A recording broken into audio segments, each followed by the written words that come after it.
The Irene Dunn, Fred McMurray Show.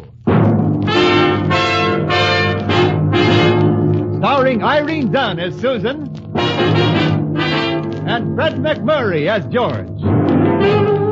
Together in a gay, new, exciting comedy adventure, Bright Star.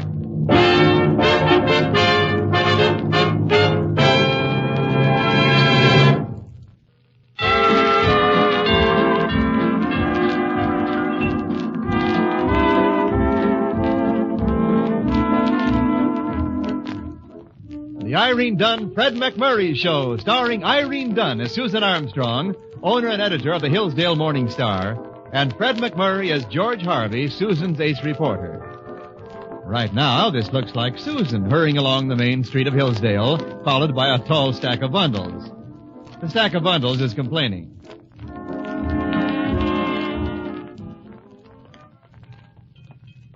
Susan, do you have to walk quite this fast? Can't you keep up, George? Yeah, I can keep up fine, but some of the packages are falling behind. Well, I didn't ask you to come, you know. I told you I was going shopping, and you said you'd like to go along. I know. But I was younger then and more foolish. Well, I'm almost through, George. Oh, so am I. Can I put these packages down for just a minute? You know, you really should give up late hours. I don't feel tired at all. There's an answer to that, but it would sever our friendship forever. Susan. Yes. I know it's merely because I'm a stupid male, but would you mind explaining this mad shopping spree in simple terms? I told you, George. Emily is coming tomorrow, Oh, yeah. and the house is simply a wreck. I hadn't realized how I'd let it run down till I got Emily's wire. How old is this, Emily? 10, 12, 13? Well, I really don't remember. But that isn't the point. I just couldn't let her see the house without fixing it up. She's never seen it before. Oh, that makes all the difference. So just because your third cousin who... Second cousin once removed, I think. Well, pardon me, your second cousin once removed, whom you have never seen, suddenly decides to visit you, you'll have to dash through the stores of Hillsdale like Paul Revere using me as a truck horse. I think that's a mixed metaphor. I don't doubt it in the least. Now, Susan... Look, George, look! Where? What happened? That cute little play suit in the window. Oh. Wouldn't it be wonderful for Emily? Well, how do I know? I don't know if Emily is 20 pounds or 200, or if she has red hair and green eyes or green hair and red eyes. Neither do you. I think it'd be a little foolish to think of buying her a playsuit. Come on, George. Pick up the packages. Pick up the packages. Well, Hurry up, George. You know, I'll never be able to understand why men don't like to shop.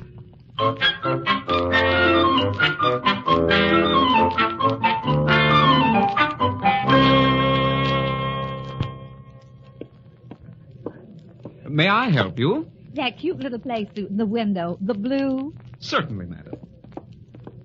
Here we are, right over here. Come on, George. For yourself? No, my cousin Emily. Would you put down the packages and hold it up to you, George, so I can get an idea about the color? certainly be glad to. Here you are, sir. Thanks very much. Well, how's the color, right? Well, I don't know. Oh, I think it goes wonderfully with his eyes. Oh. You do? Of course, I would suggest a larger size, unless Madam likes his things rather snug. For your information, Mac, this play suit is not for me. You wouldn't care to take it over to the mirror? Why, you... Please, George. Look, you with the carnation, this play suit is not for me, and I am not her cousin. Pick And up the furthermore, packages, George. Pick them up. We'd better get out of here. All right, Susan. And last but not least, my name is not Emily. Help me with the packages. All right, here. Well, give me a woman shopper any day.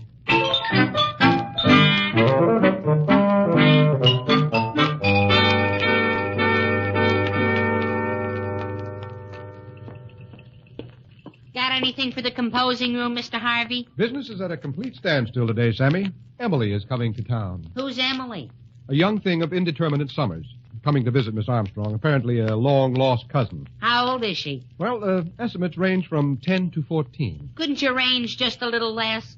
4 years in a woman may not mean much to you, but they sure do to me. Well, let's say 13 or 14. Women are always older than you think. You interested? Mr. Harvey, I'm only human. That is open to debate. However, I'll be glad to see you have a playmate of your own age, Sammy. Exclusive contact with the adult world has embittered you. It's made me a realist. Same thing. What time does Emily arrive? Her train gets in at 4 this afternoon. And if you should just happen to wander by... I'll wear a pink iris so you'll know me. On second thought, why should I do a thing like this to sweet, unspoiled Emily? I'll be there, Mr. Harvey. But if she's only 10, I reserve the right to slink off unnoticed. Coward. Mr. Harvey, I have the feeling that Emily will be a definite surprise to all concerned. You may be right. And if I'm going to be surprised, I want to be free to move quickly in any direction. Sammy, were you ever really young? Well,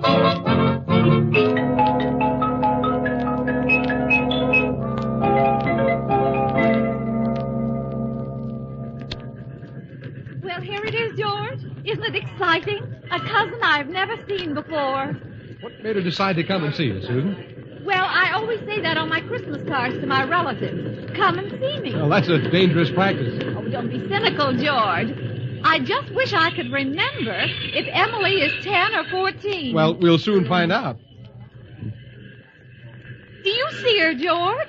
I don't see any little girl getting off to you. No, maybe she missed the train. Oh, no, don't say that after I've looked forward to seeing her. Well, oh, dear, what do you think could have happened, George? You don't see her, do you? No, only one girl got off, and she definitely is not a little girl. Where?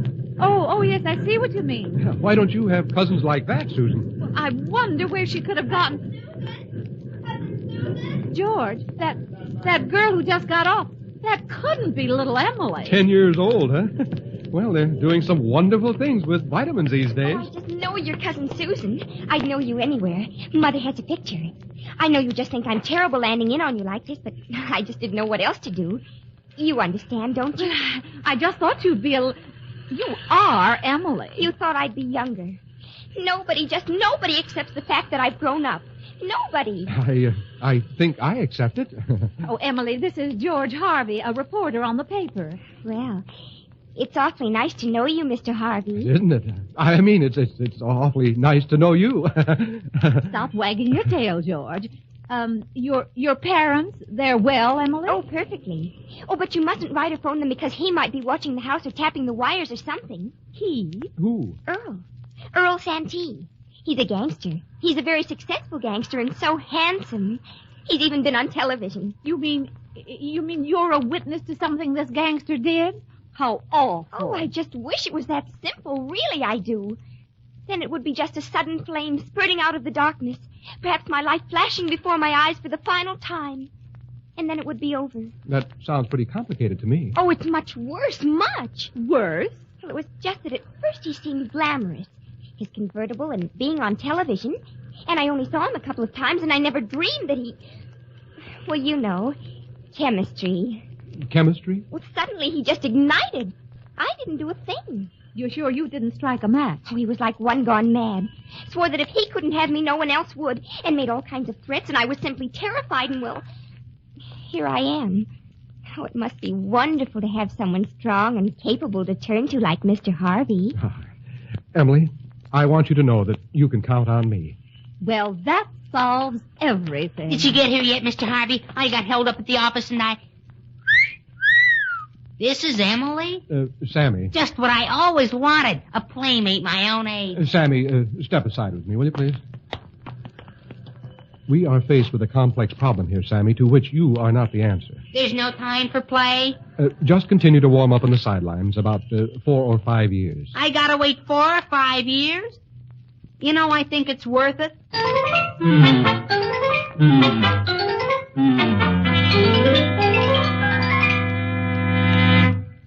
Good morning, Miss Susan. Good morning, Patience. Is Emily up yet? Up, ate a hearty breakfast, told me she's considering several offers from Hollywood, and is now in the front room reading true romantic confessions. Now, Patience, does she seem worried? Oh, sure. She's simply frantic because her nail polish is chipping. Patience, suppose you were a gangster. Do you think that you would ignite at the sight of Emily? It's possible. Of course, I don't know what it takes to turn on a gangster's ignition. Maybe I'd better talk to her. Do. It's as good as a college education. Good morning, Emily. Oh, good morning, Cousin Susan. Isn't this a simply devastating morning? Emily, I want to talk to you about this mad amour of yours. Oh, I think we definitely should. After all, the least we can do is be civilized about it. We're both adults. Yes. Now, actually, do you think it's really so serious? Definitely. I mean, the moment he looked at me yesterday, I could tell. You saw him yesterday? Oh, of course. At the train when you met me. This Earl Santee was here, in town, yesterday? Earl? I'm talking about George. Give this to me slowly, Emily. You think that George is now your mad amour? Is that it? Well, What about Earl? oh, Earl will undoubtedly kill him if he finds out. I might kill him myself. Oh, I'm terribly sorry, Susan. And I hope that George means nothing to you. But you know how it is. Chemistry.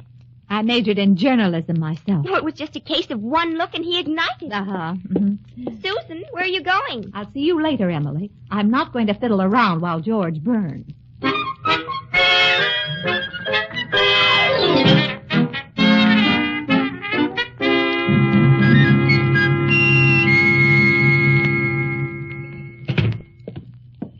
Good morning, Susan.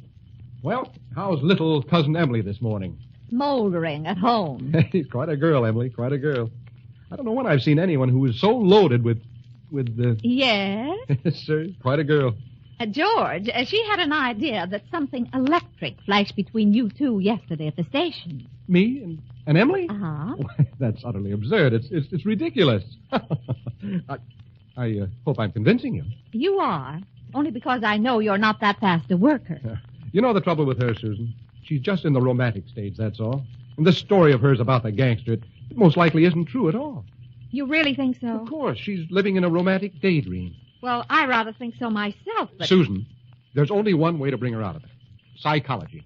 not chemistry. No, psychology. So I've got a mad passion for her, have I? I'll just call her bluff. I'll be over tonight to lay my heart at her feet. And you watch. She'll be scared half silly. Well, it might be a short trip, George. The old psychology, Susan. Never fails. I know Emily's type. All talk, no follow through. You know, you two should make an ideal couple.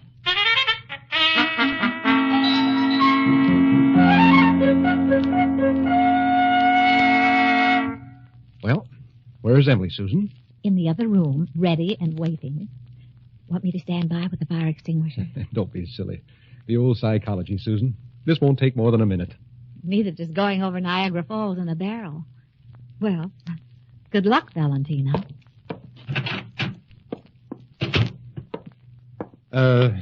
Emily? Why, George. Are you looking for Cousin Susan? No, Emily. I'm looking for you. Me? You. Come over here, Emily. But... Yes, George. Now, we'll sit on the love seat here. Isn't it a little crowded? I want you close to me. Oh. Emily, do you believe in passion ignited at a mere glance? What I mean is... new perfume? No, it's some of Susan's. Mal d'amour. Oh, funny. I never noticed it. Let's see. Where was I? Passion ignited at a glance. Oh, yes. Emily, do you know that a mature person can suddenly find himself being swept out to sea by an emotional riptide, helpless in its blind fury? Well? And that a strong man can be destroyed just by a sidelong glance from a pair of... blue eyes? Are you sure you have enough room, George? Oh, plenty. I'm just twitching because my leg's going to sleep. Where was I? Someone caught in a riptide. Right. You're right. Emily, I have come to say goodbye. I'm afraid that if we see each other just once again, I won't be responsible for what may happen. I think that yesterday we both knew that, well, today it's all I can do to keep myself in check. Emily, it's bigger than both of us. Oh, yes, George, yes. What? Definitely. Absolutely. Positively bigger than both of us. Oh, isn't it simply terrifying? Well, Emily... Caught in a riptide, you said, powerless to struggle. Yes, oh, how positively true. But, Emily, Holding fast to each other, we'll be swept out to sea together. Oh, Emily... Oh, we can't fight against it, George. We're caught in its mighty grasp. Susan... George, isn't it just too terribly wonderful? Susan! Susan, help! Throw me a life preserver!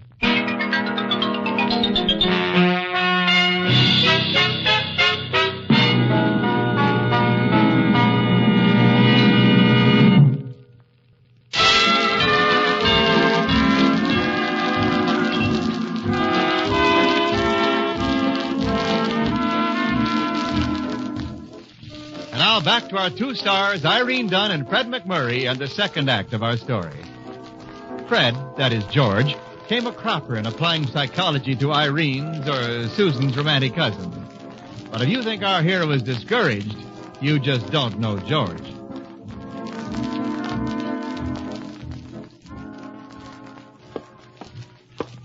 Good morning, Mr. Harvey. Hi, Sammy. How's the boy? Not bad. How's the famous psychologist? Who told you? And what did they tell you? I asked Miss Armstrong this morning how her cousin was, and she said you're using psychology on her. Oh, that's all? Sure. How did it turn out? Never use psychology on a woman, Sammy. It's wasted on them. Absolutely wasted. What should you use? Well, you can... as soon as I find out, I'll let you know. I don't think I can wait that long. Miss Armstrong wants to see you in her office. Emily isn't with her. No such luck. Good. Then I'll go in. Mr. Harvey, you know, your whole personality problem might be based on bad eyesight.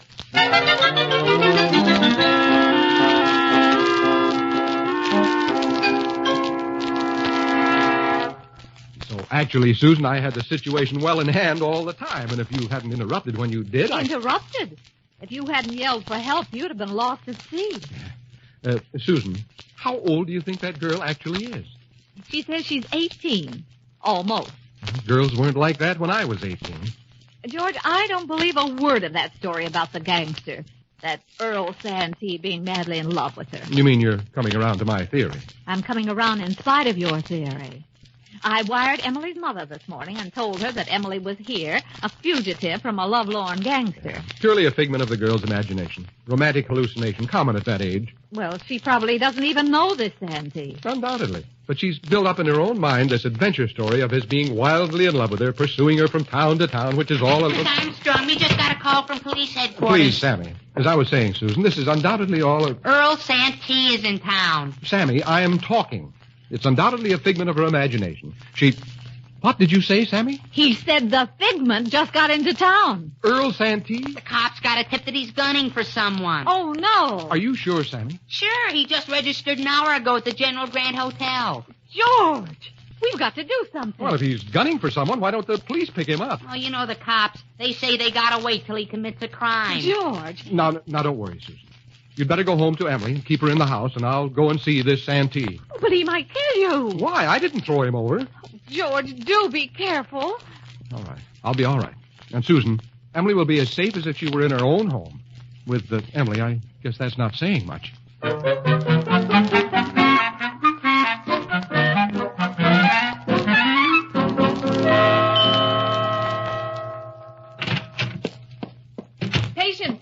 Patient, are you here? Well, sure, Miss Susan. Anything wrong? Emily, is she here?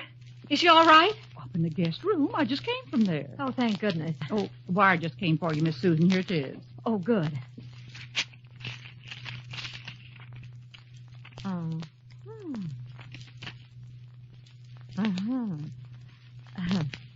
Well. Bad news? No, not exactly. I think I'd better go up and see Cousin Emily right now. Come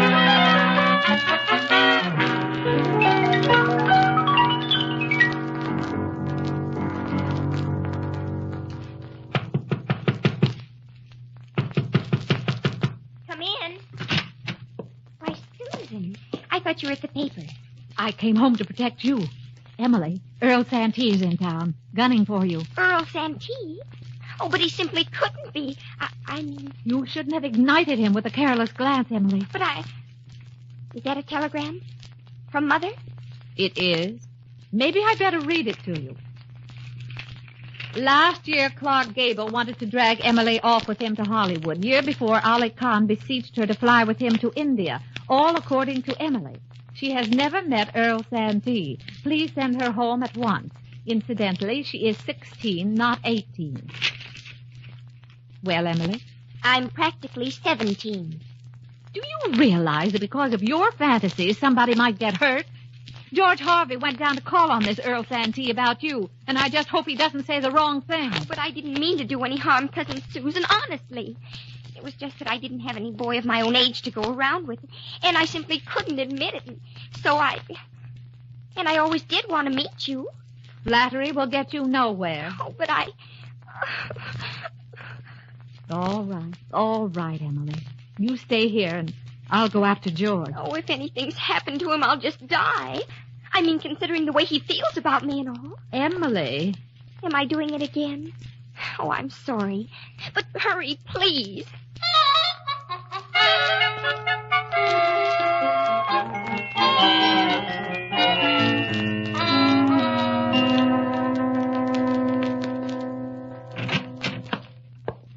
Hi, Porky. Any luck? I didn't find Gert yet. By me, that's luck. Look, Dr. Anthony, I didn't ask for opinions. Is Gert here in town? I don't know yet, Earl. She was here. With a guy. A guy, huh? That's what I thought. She tosses me for a guy. How do you like that? If it was me she tossed, I'd like it. What's the guy? What's he do? Sells vacuum cleaners, I think. How do you like that? Tosses Earl Santee, public enemy number 34, for a vacuum cleaner. This could give me a complex. I think you got one. Why don't we just train out of here for Chicago, Earl? First, I gotta plug this guy. Why? For Gert? Why, she's strictly expendable. Not for her, Porky. For my reputation. Suppose I get a classy girl. Everybody'd be taking her away from me. Well, you got a point, of course. But with the cops watching you like they are, the minute you move out of this hotel room... Who's that? How do I know? Okay. Who is it? George Harvey. Who is George Harvey? Who knows? Come in. Earl Santee? Sure. Come in. Thank you. Now, what can we do for you, George Harvey? Santee, I'm going to lay my cards right on the table. You hear that, Porky? He coins phrases. A man of taste and culture. Santee, I happen to know why you're here in town. And that's interesting. How did you find out? The police know. And on top of that, she told me. She told you. You hear that, Porky? Now, wait, Earl. You wouldn't be the guy I got tossed over for. Well, as a matter of fact, she broke with you before she even met me. Wow, that's something. So how she feels about me doesn't concern you in the slightest. Porky, is he brave or just stupid? I'd say half and half. So, what do you think I should do, George Harvey? Well, if I were you, I'd get out of town fast. I don't think that's bad advice. Should I take her with me? Over my dead body. You know, this guy makes a great straight man. Not here, Earl. Why not? The hotel had charges for the rug. It's deductible entertainment. You wouldn't settle for just breaking his arm? Sure. And the next time the ratings come out, I'm public enemy number 36. No, I gotta shoot him. I guess you fellas think you got me worried. Well, if you're not, you should be. Maybe you think I'm going to plead with you. Don't. What kind of a life is it selling vacuum cleaners? You're better off. Who sells vacuum cleaners? So business is bad. This way you got nobody to support, not even yourself. Wait, I think you're making a mistake. That's what I keep telling them. With that fame, you both made the same mistake. Gentlemen, don't discuss these things, Porky. All right, stand still, George. But... Don't shoot him. Susan. Shoot him, and you'll have to shoot me, too. This guy don't look like much, Earl, but he's dynamite with the dames. Why shouldn't I plug him, lady? You know what he did? Who knows better than I? I'm his wife. What? You should be ashamed of yourself, George Harvey. And if this philanderer thinks he's going to take the easy way out with 5 mouths at home to feed, oh, you just love to get shot, wouldn't you? You chaser. Makes me ashamed to be a male. But, Susan... I've heard enough out of you, George Harvey. You're coming home with me. And if ever I let you out of my sight again... Oh, Santee, Porky, is it all right if I go? Take him away, lady. He's all yours. Criminal that he is, I feel a little sorry for him. Well, so long, fellas.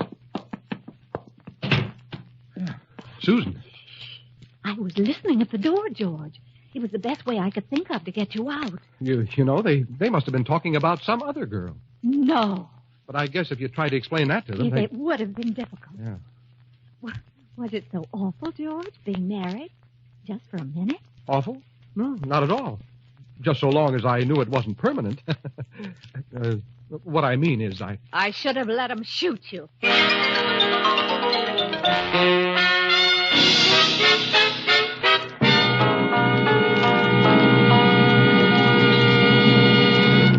Our stars, Irene Dunn and Fred McMurray, will return in just a moment.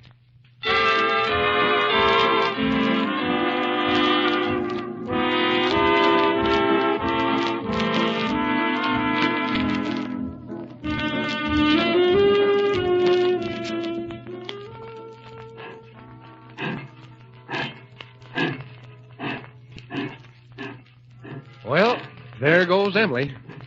There goes Emily. A very interesting person. There I agree. One of those rare cases where the body matures before the mind. What makes you think it's so rare? Susan, when you were playing the part of my domineering wife, I almost had the feeling you were enjoying the role. Why, George? I detect a certain harshness in your character lately. It's not like you.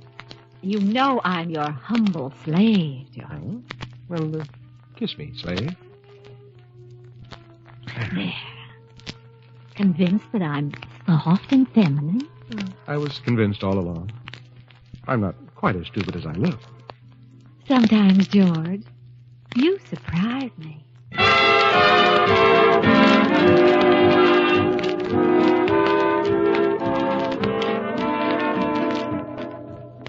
Irene Dunn and Fred McMurray will be back next week in another exciting comedy adventure in the gay new series, Bright Star. This is Wendell Niles inviting you to join us then.